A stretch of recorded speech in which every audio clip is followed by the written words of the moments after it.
My name is Brenda Collins, and at my dad's 60th birthday party, my sister's son stood up in front of our whole family, pointed his plastic cup at me, and said, I was just the sad aunt who buys love.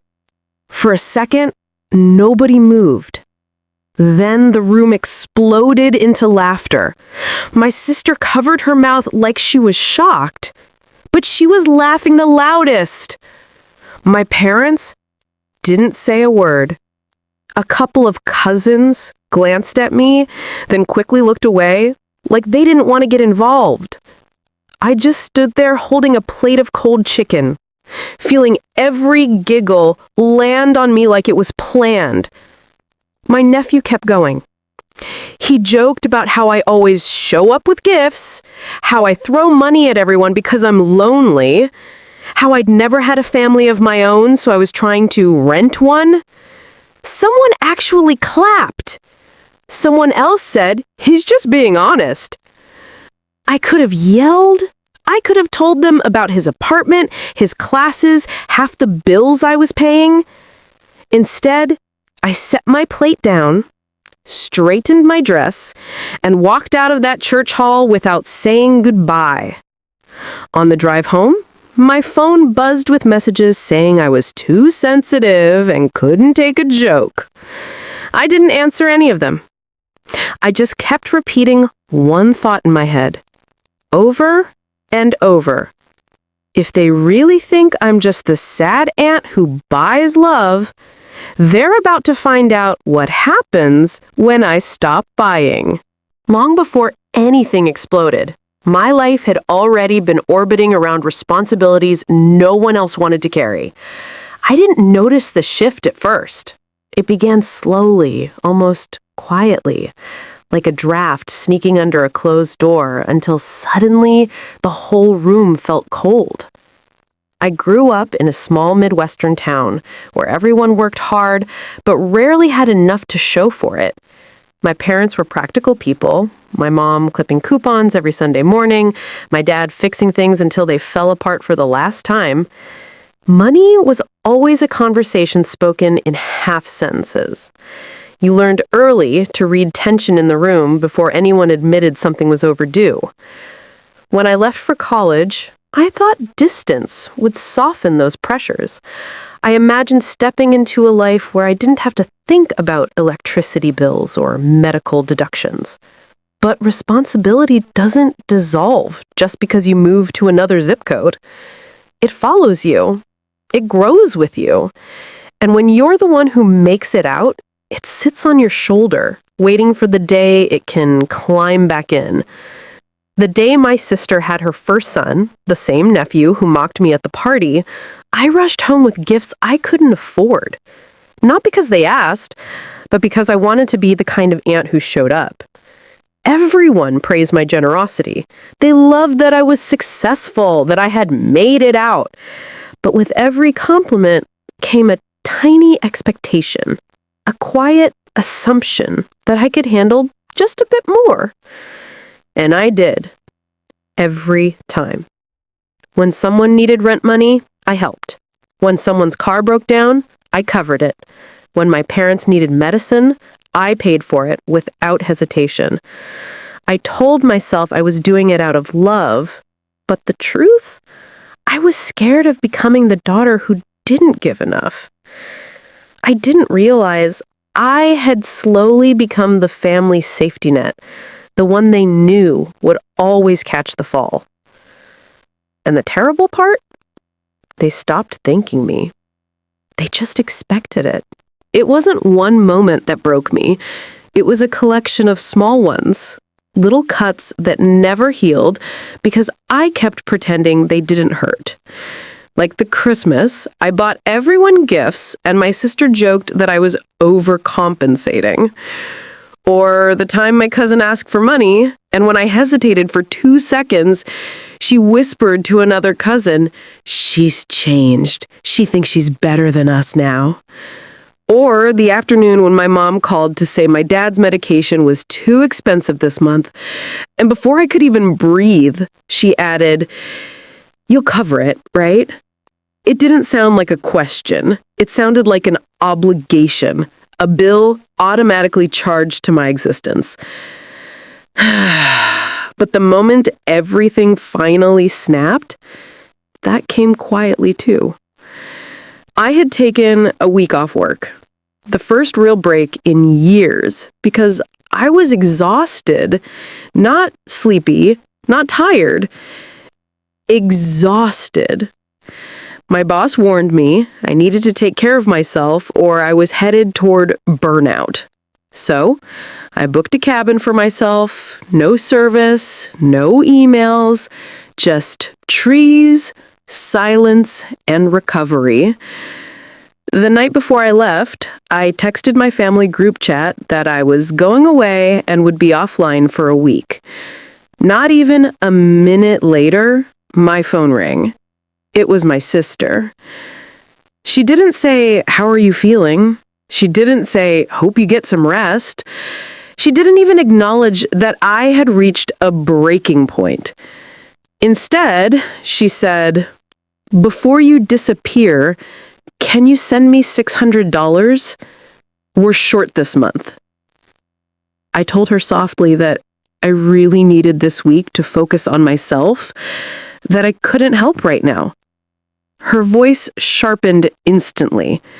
"So, you have money for vacations, but not for your family?" I blinked at the wall, feeling something settle inside me. Not anger, not fear, clarity. I said quietly, "I'm not responsible for everything." She laughed, not kindly, but like she'd been waiting to say it. "You've always acted like the hero, Brenda. But honestly, you're just a wallet who thinks she's important."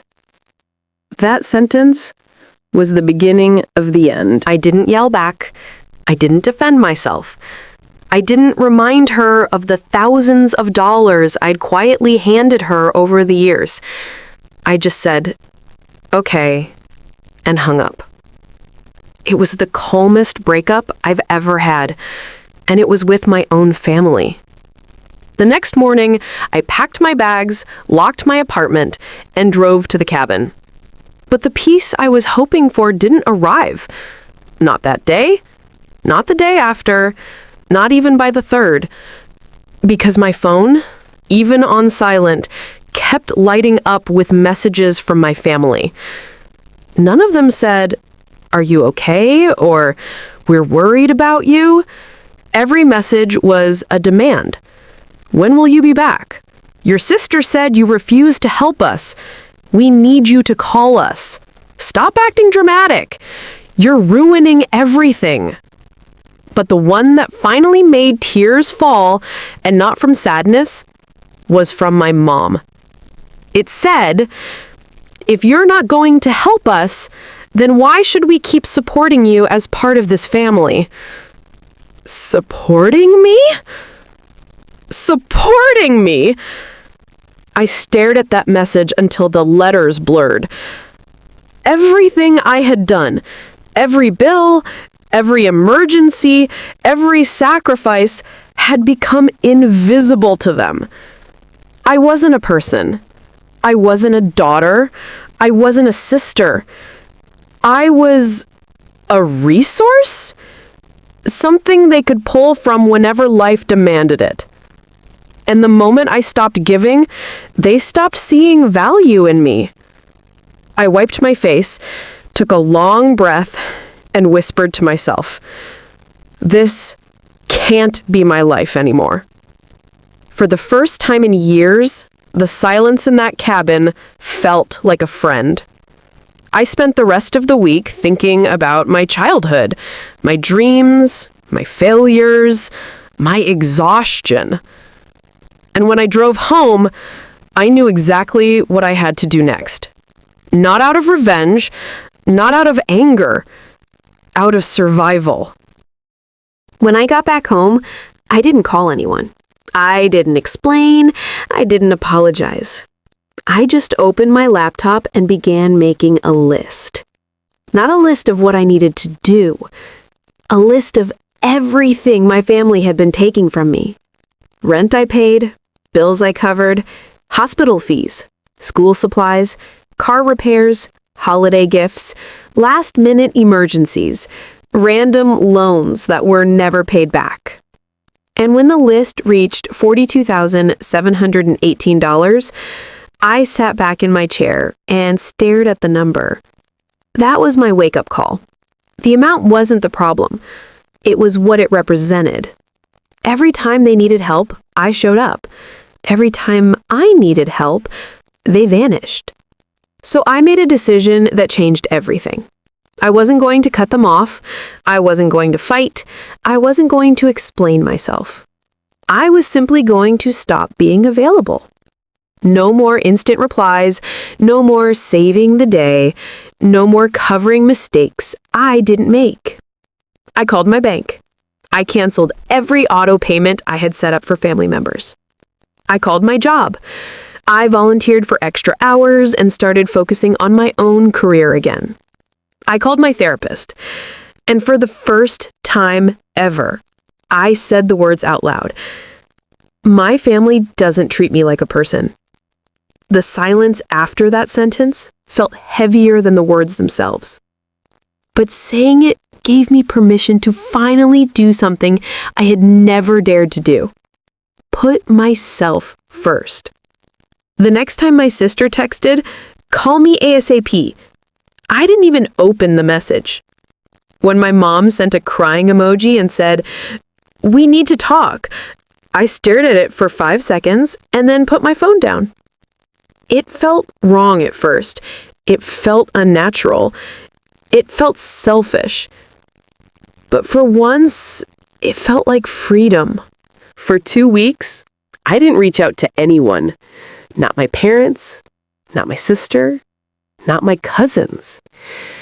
And not one of them checked in to ask if I was okay. Not one. Their silence told me everything. But the world didn't end. My life didn't fall apart.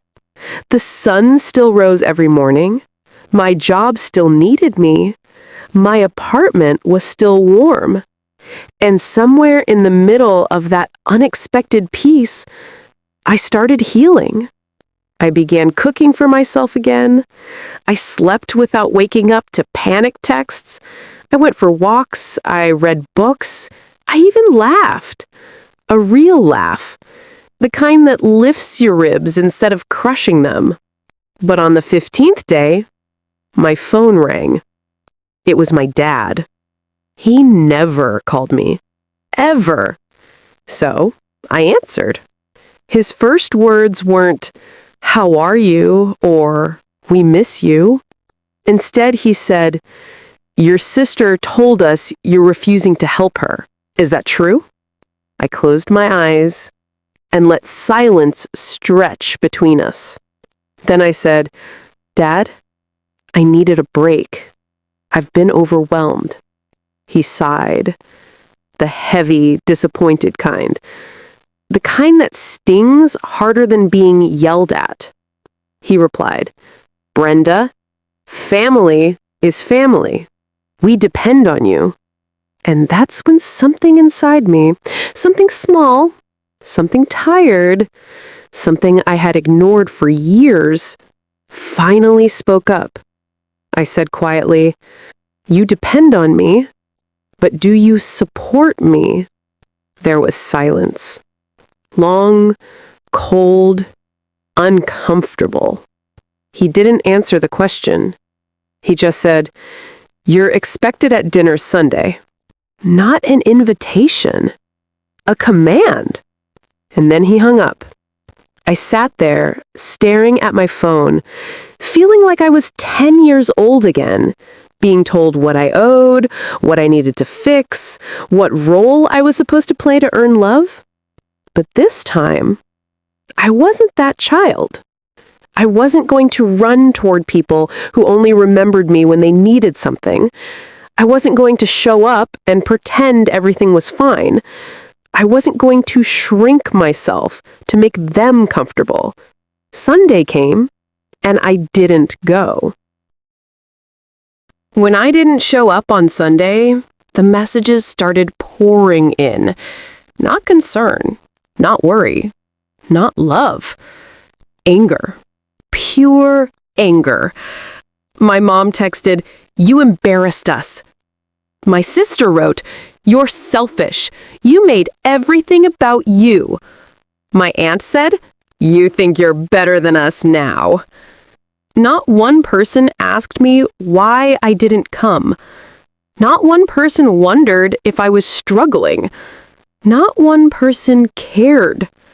I sat on my bed, reading message after message, feeling the kind of loneliness that doesn't come from being alone. It comes from realizing you were never seen in the first place. Later that night, my doorbell rang. I wasn't expecting anyone. I checked the peephole. It was my sister. Her face was tight, her eyes sharp. Not sad, not apologetic, ready for a fight. I opened the door a few inches. She didn't wait. She pushed it wider and walked right in. She looked around my apartment like she was inspecting it for evidence of betrayal. Then she turned to me and said, "Why are you acting like this? You're ruining everything." I swallowed hard. "I'm not acting," I said. "I'm tired." She scoffed. "Tired? Brenda, all you do is work and sit at home. What are you tired from?" My chest tightened. Not from anger, from clarity. She truly had no idea. None. I said softly, "I'm tired from carrying all of you." She froze. Then her face twisted. "Oh, please. You think paying a few bills makes you some kind of hero?" A few bills. A few bills. I took a deep breath. I wanted to scream. But instead, I said, "Do you know how much I've given you?" She crossed her arms. "Does it matter?" That was it. That sentence was the final nail in a coffin I had been building for years without realizing it. I felt something inside me, something soft, something loyal, finally snap. I said, "Yes, it matters." Because it was love. And you treated it like a transaction. She rolled her eyes. "You're being dramatic. Just send the money, Brenda. This is ridiculous." I shook my head. "No." Her eyes widened. "What do you mean, no?" I repeated, "No." She stared at me like I had slapped her. Then she said the words I will never forget. The words that sealed everything. "You're not family anymore." She turned, walked to the door, and before leaving, she added, "And don't come back when you regret this." The door slammed, and the silence that followed wasn't empty. It was freedom. After she left, I stood in my living room for a long time. Not moving, not crying, not thinking. Just breathing. For the first time in years, I didn't feel pulled in 10 different directions. I didn't feel responsible for everyone's chaos. I didn't feel guilty for wanting peace. I felt, strangely, light. But the peace didn't last long. The next morning, I woke up to more messages. Some from extended family, some from cousins, some from numbers I didn't even recognize. All saying the same thing. "How could you do this? You abandon your family. You're the problem. You should apologize." I stared at the screen and felt nothing. Not anger, not sadness, Just nothing. And that's when I realized they weren't upset because I hurt them. They were upset because I stopped serving them. Later that day, my dad called again. I didn't answer. He left a voicemail. "Your mother is upset. Fix this. Come over tonight." Fix this. Fix this. Always me. I set my phone face down on the table and walked to the window.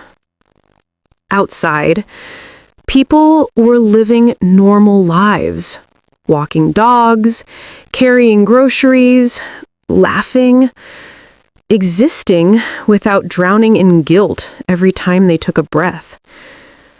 For a moment, I wondered what my life could look like if I chose myself every single time they had chosen themselves. That evening, something surprising happened. A message popped up from an unknown number. It was my coworker, Elena. She wrote, "Hey, I know things have been rough lately.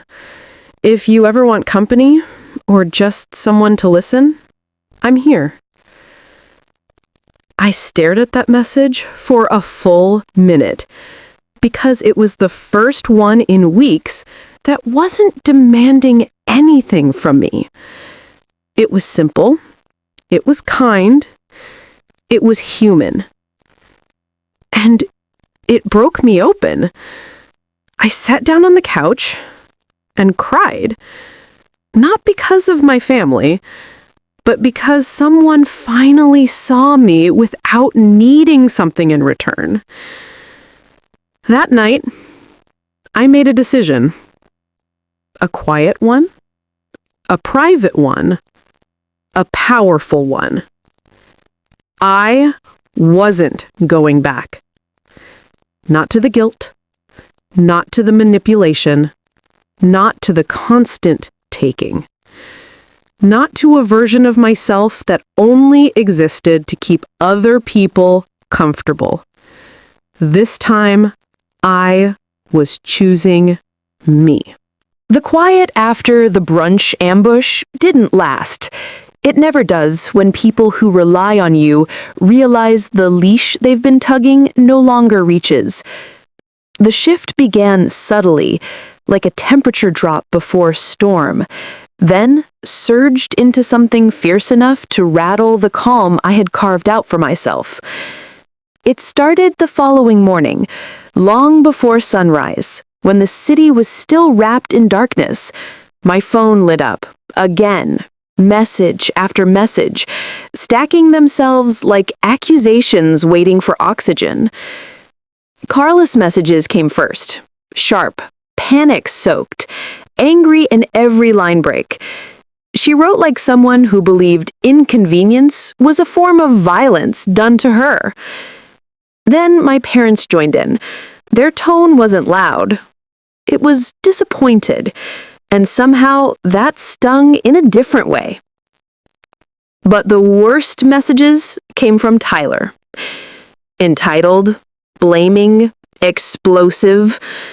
Words typed with the confidence of someone who had never once paid the price for his own choices. Not one message said, "Are you okay?" Not one said, "We're sorry." Not one even hinted at understanding. By midday, their panic turned into accusation.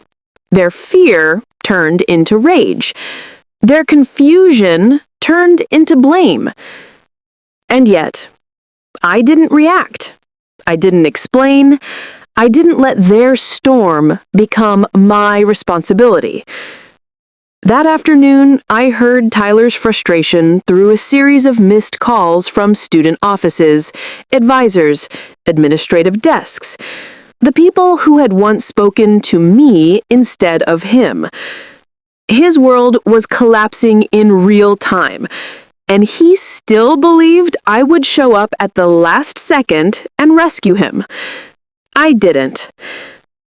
As evening settled in, I opened one of his messages. Long, angry, unfiltered. Not because I wanted to read it, but because curiosity can be a quiet kind of closure. One line stood out. "You're nothing without us. You've always been alone. You need this family more than we ever needed you." For a heartbeat, my chest tightened. Not because his words were true, but because they revealed everything he really believed. And then, the hurt faded, like a match burning out before it can scorch your fingers. His cruelty wasn't personal. It was habitual. Entitlement disguised as honesty. A confession disguised as attack. I closed the message without responding. Then I opened my laptop and began cutting every remaining thread that tied me financially to them. Payments disabled, accounts closed, access revoked, safety nets removed.